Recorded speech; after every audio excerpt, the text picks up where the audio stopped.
तिलका मांझी भागलपुर विश्वविद्यालय से हर दिन कोई न कोई परेशानी की खबर सामने आ रही है। कभी छात्र त्रस्त नजर आते हैं तो कभी शिक्षक और कर्मचारी परेशान नजर आते हैं। कभी सर्टिफिकेट और एडमिट कार्ड के लिए छात्र कार्यालय का चक्कर काटते नजर आते हैं तो कभी शिकायतें न सुनी जाने के कारण इधर उधर भटकते हैं। लेकिन परेशानियां दूर होने के बजाय बढ़ती ही जाती हैं। इस बार अतिथि शिक्षक यूनिवर्सिटी प्रशासनिक भवन में धरने पर बैठ गए हैं। विश्वविद्यालय के अंतर्गत आने वाले विभिन्न अंगीभूत महाविद्यालयों और पीजीडी डिपार्टमेंट में कार्यरत अतिथि शिक्षक सेवा नवीनीकरण की मांग कर रहे हैं। टीएमबीयू अतिथि शिक्षक संघ के अध्यक्ष डॉक्टर आनंद आजाद ने सोमवार को ही कुलपति प्रोफेसर जवाहरलाल से उनके आवासीय कार्यालय में मुलाकात की थी। उन्होंने तत्काल वर्गाध्यापन के लिए निर्देश जारी करने की मांग की थी। टीएमबीयू के विभिन्न अंगीभूत महाविद्यालयों तथा स्नातकोत्तर विभागों में वर्षों से अतिथि शिक्षक कार्यरत हैं। राज्यादेश के आलोक में प्रतिवर्ष 11 माह पर इनकी सेवा का नवीकरण किया जाता है। ये बिल्कुल रूटीन वर्क है। 2021 से ही यह हर वर्ष होता चला आ रहा है। इस वर्ष विश्वविद्यालय प्रशासन के द्वारा ग्रीष्मावकाश समाप्त होने के बावजूद अब तक अतिथि शिक्षकों की सेवा का नवीकरण नहीं किया गया है। पूर्व में ही 14 मई को ही कुलसचिव तथा कुलपति के पास आवेदन दे करके उनसे सेवा नवीकरण के लिए मांग की गई है, लेकिन हमारी मांगों को लगातार अनदेखा किया जा रहा है। राज्य के अन्य विश्वविद्यालयों में सेवा नवीकरण कर दी गई है, वर्गाध्यापन की अनुमति दे दी गई है, परंतु हमारी मांगों की लगातार अनदेखी हो रही है। तो हम अपनी सेवा की नवीकरण को मांग को लेकर के आज यहाँ पर एक दिवसीय धरना पर बैठे। कुलपति से वार्ता हुई। उनका कहना हुआ कि राजभवन हम अनुमति के लिए भेजे हुए हैं। पिछले दिन जब हमारी बात हुई थी तो उन्होंने कहा था कि 2 दिन में अनुमति आ जाएगी, उसके बाद आपकी सेवा का नवीकरण कर दिया जाएगा। लेकिन 2 दिन बीत चुका है, अब तक वहां से अब यहाँ तक अनुमति मांगे जाने की जो बात करिए तो हम लोगों का स्पष्ट मानना है कि ये बिल्कुल रूटीन वर्क है। इसमें राजभवन से अनुमति मांगने की आवश्यकता ही नहीं है।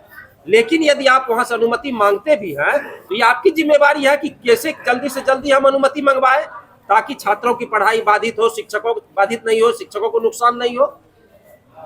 कोई मतलब पहल नहीं हो रहा है। अभी तक कुछ भी ऐसा सकारात्मक देखने को नहीं मिल रहा है। धरने पर बैठे अतिथि शिक्षकों का कहना है कि सेवा नवीनीकरण का आदेश राज्यपाल स्तर से हो, यह अनिवार्य नहीं है। कुलपति अपने स्तर से निर्णय नहीं लेना चाहते हैं। आज हम एक दिवसीय धरने पर बैठे हैं और मांग पूरी नहीं होगी तो हम आगे भी आवाज उठाते रहेंगे। हमारा नवीनीकरण का मांग है। अभी हम लोगों का 11 माह के बाद 2021 से ऐसा नियम बनाया गया है कि 11 माह बाद ऑटोमेटिक टर्मिनेटेड हो जाते हैं हम लोग। तो ये वाइस चांसलर से हम लोग की गुजारिश है कि हम लोगों का नवीनीकरण किया जाए, और जबकि इनका अभी तक कान में जू नहीं रह रहा है। हम लोग बार बार भैया ने 11 मई को ही एप्लीकेशन दे चुके हैं, लेकिन उनका कोई रिस्पांस नहीं आया है। इसीलिए हम लोग मजबूरी बस एक दिवसीय धरना पर बैठे हुए हैं ताकि वो हमारी मांग को पूरी कर सकें। मांग नहीं कर। अभी यहाँ पर बैठे हैं, कोई अधिकारी है? कोई अधिकारी अभी तक नहीं है।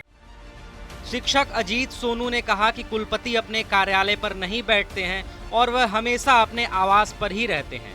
इससे न तो छात्रों की परेशानियां दूर हो पाती हैं और न ही शिक्षकों की परेशानियां। राजभवन में ऐसे कुलपति पर कार्रवाई की जानी चाहिए।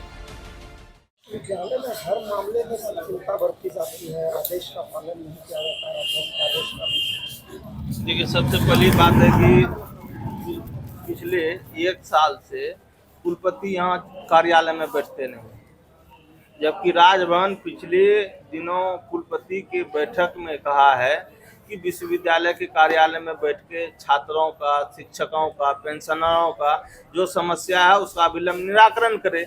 लेकिन जब विश्वविद्यालय के कुलपति कार्यालय में बैठेंगे नहीं तो समस्या का निदान कैसे होगा? चाहे छात्र का समस्या हो, चाहे शिक्षक का समस्या हो या फिर अन्य समस्या हो, उसका निराकरण वो आवास पे बैठ के करते हैं, यहाँ कार्यालय में नहीं बैठते, जो बहुत ही दुखद है।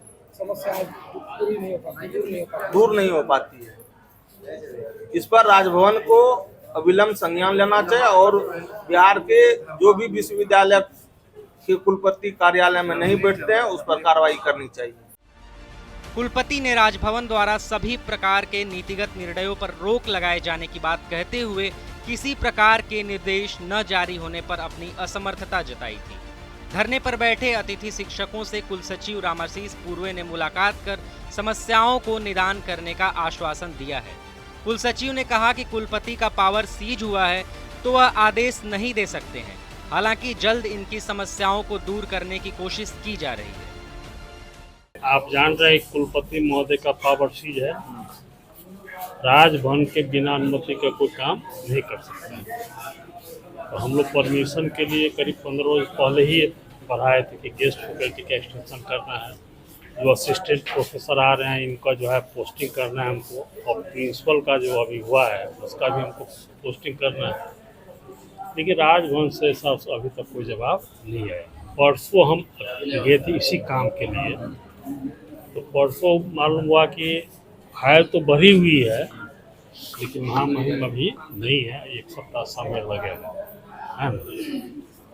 देखिए कहे फाइल आपकी भरी हुई है, फाइल जब आ जाती है तो फिर पावर मिलने के बाद कहीं कोई दिक्कत नहीं है, वो करेंगे। अतिथि शिक्षकों का समय अवधि विस्तार नहीं होने से पठन पाठन पर भी असर पड़ने लगा है। आज एक दिवसीय धरने के जरिए कुलपति को परेशानियों से अवगत कराने की कोशिश की गई। हालांकि अब तक कुलपति की ओर से इस पर कोई पहल नहीं की गई है। TV9 के लिए भागलपुर से शिवम की रिपोर्ट।